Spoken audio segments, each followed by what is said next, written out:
I'll tell him. Hey guys, happy What's Up Wednesday. We are in March. It is the first What's Up Wednesday of March 2024. I am your host, Brittany McAllister, and Liv is here. And we are in Omaha, Nebraska, and have a whole bunch of good things to talk to you about today. First and foremost, Liv and I were just talking about if you guys would listen to us if we just turned on the video and let it go all day. You could just be a fly on the wall in our office. So if that's something you want to do, let us know. To all 16 of you that watch these videos every week, thanks for coming back. So excited about this week. First and foremost, I just want to get some quick announcements out of the way. Our March giveaway, I forgot to put in the post when we were picking the winner. Oh, they're fine. Is it the 13th? Yeah. Okay. So today is March 6th. So if you're watching this video anytime between right now and March 12th, so you've got about a week to go enter the giveaway. We are giving away a Ring doorbell and a Pura. Is that what it's called? Yeah. That's how you say it? Like diffuser. So those are, yeah, it's live. Go find it on our social media. If not, reach out to me and we'll get you all the information you need to enter that. So March giveaway happening now. Next announcement, I just wanted to chat quick about interest rates. So last night was, what do they call it? Super Tuesday? Yes, not a super, speaking of super, I'm not super political.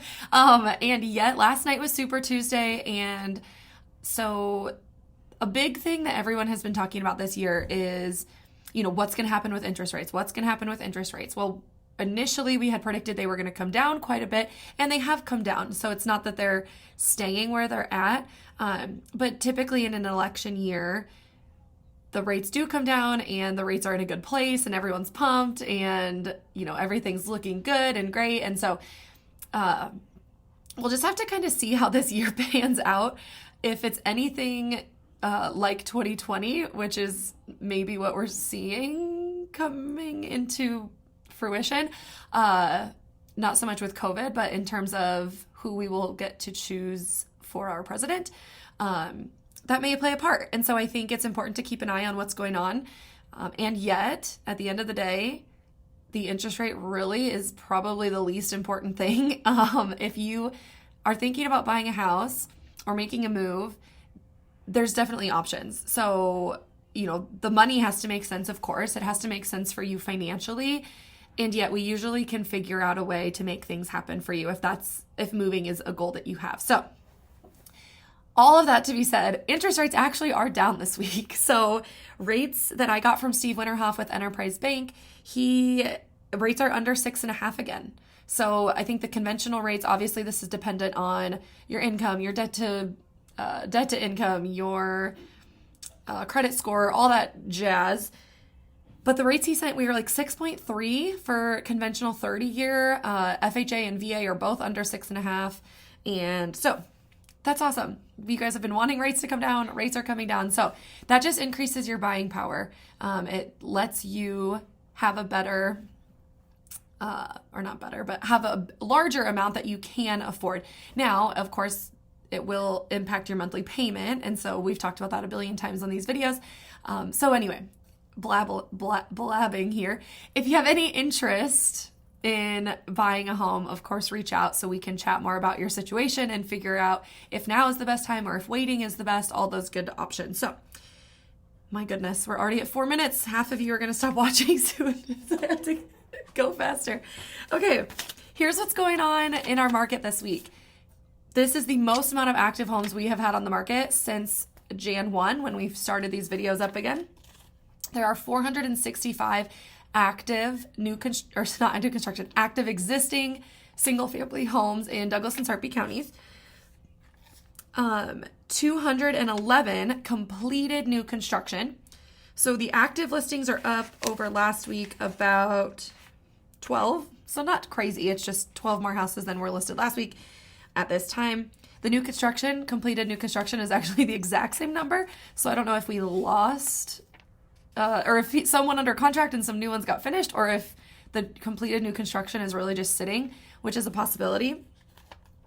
And yet our total active homes for sale right now in Douglas and Sarpy County, single family, 676, which is the most amount that we've seen, not by a crazy, high number, but by about 12 over last week, and last week was about 10 to 15 over the week before. So we're seeing inventory start to tick up, which is great.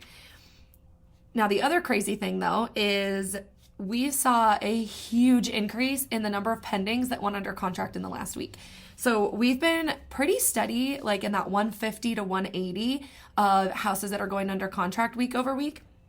This week, there was 233 single-family homes in Douglas and Sarpy counties that went under contract. So that was a huge increase over what we've been seeing. And I would expect, with the conversation we just had about rates, that we're going to continue to see properties going under contract, which just really drives home the fact that if your house is priced right and it shows well, your home will sell quickly. And if it's maybe not showing super great or the price is off, you're going to know it right away. I think that's pretty much like the number one conversation I'm having with my sellers right now is fail fast, act quickly. If we are on the market, we list, and on our team, we list houses on Thursdays. If we're on the market till the following Thursday, we are way too high. And sometimes it's not way too high. If we're getting a bunch of showings, it could be that we're just priced a little bit too high. However, that's a conversation that we have a lot. And so pricing strategy right now is very important.